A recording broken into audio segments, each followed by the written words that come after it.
Conte de la lune et gâteau de lune. Il était une fois, pendant des siècles, tout était enveloppé dans la lumière éclatante du jour.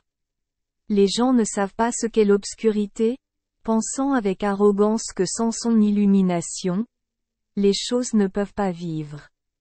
Mais en haut, on ne sait pas que tous les êtres vivants sont épuisés par la déshydratation et le manque de vitalité sans un bon sommeil. Lors des chaudes journées d'été, le soleil brûlant s'attarde dans l'air. L'eau s'évapore, les feuilles vertes jaunissent partout, les gens ont faim et soif à cause d'une sécheresse prolongée. Dans cette maison, il y avait une mère et ses 3 jeunes enfants qui, eux aussi, dépérissaient et dépérissaient. La mère regardait ses enfants avec une tristesse au cœur. Un jour, elle décide d'aller trouver le dieu soleil. Avant de partir, elle dit à son fils aîné, « Je dois aller trouver le dieu soleil pour lui demander d'éteindre la lumière du soleil et lui demander de me donner un peu d'obscurité. » Par conséquent, tout dans la maison dépend de l'enfant. S'il vous plaît, prenez bien soin des enfants. Le frère aîné baissa la tête et accepta. Elle a préparé un tas de sons de riz et un pot plein d'eau pour que les enfants puissent les utiliser jusqu'au 15 du mois. Quand tout fut fini, elle embrassa chaque enfant sur la joue, ramassa son sac et partit. Les enfants se tenaient sur le pas de la porte et saluaient leur mère, les larmes aux yeux. La mère aussi a tristement dit au revoir à ses enfants et a promis de revenir rapidement. Elle a continué encore et encore mais n'a toujours pas pu atteindre le paradis. En arrivant devant une montagne, elle s'est effondrée, épuisée, sur le bord de la route. Par hasard, un lapin blanc passa en courant et la vit en difficulté.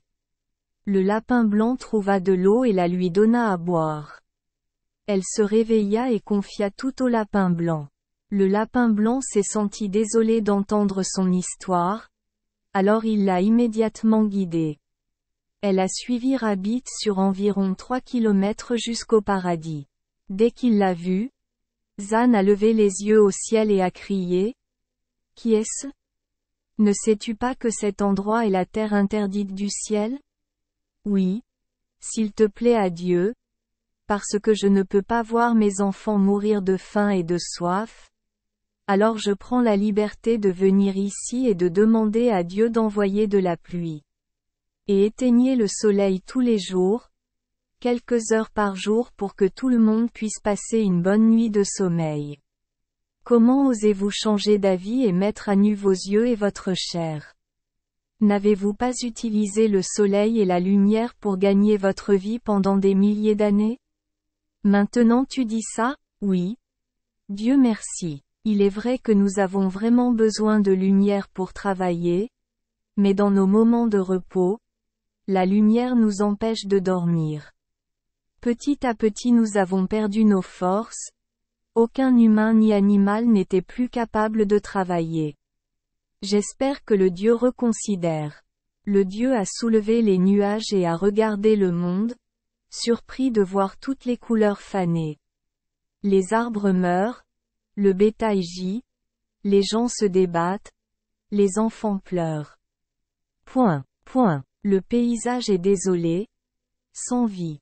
Il lui dit tristement, « Je ne peux pas éteindre la lumière du soleil pour laisser l'obscurité envahir le monde, car mon soleil aide à chasser les mauvais esprits sur terre. Lorsque les ténèbres règnent, les démons se déchaînent et les gens souffrent davantage.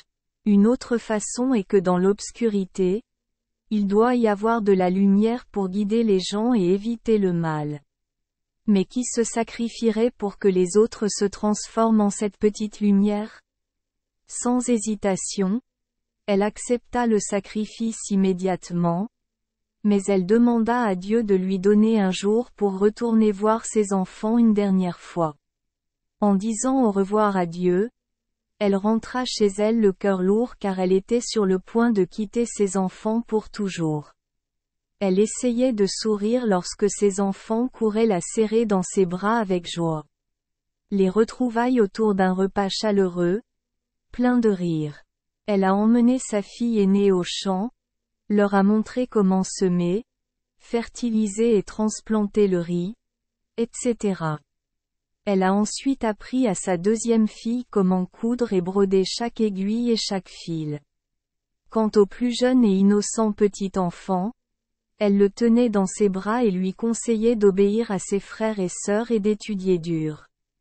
En une journée, elle a réalisé tous les travaux et a permis à ses enfants de trouver de la nourriture, des vêtements, etc.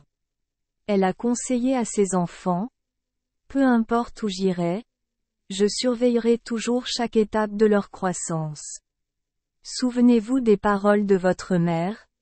Ce jour-là était le jour de la pleine lune du 8e mois.